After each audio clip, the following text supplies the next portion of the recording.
Hi, it's Neil. Welcome to my guest room, and today I have the Michelle, and it is the it's a bed frame. So you can see here I have nothing here yet. So let's put it together and see how it goes. So let's check this out.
Okay, so there we go. So that's it. So this is the Michelle bed frame, and I got a queen size one, and you can see it's all set up here, so it's pretty good. So I like it. The thumbs up for me.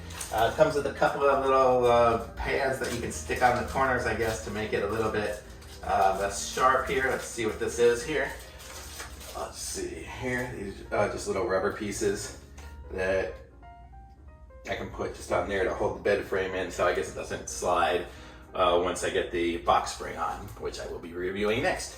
But hope you like it, and that looks good to me. Thumbs up. Be sure to subscribe to my channel, like this video, and I'll put a link to this in the description if you want it. I picked this one because it doesn't have wheels on it, because I don't want it sliding around. If you've ever had one with wheels, you know they kind of move around the room a little bit. So this one here won't do that for me. So I like it. Thanks for watching. I'll be back with another video shortly, probably doing the box spring. Bye.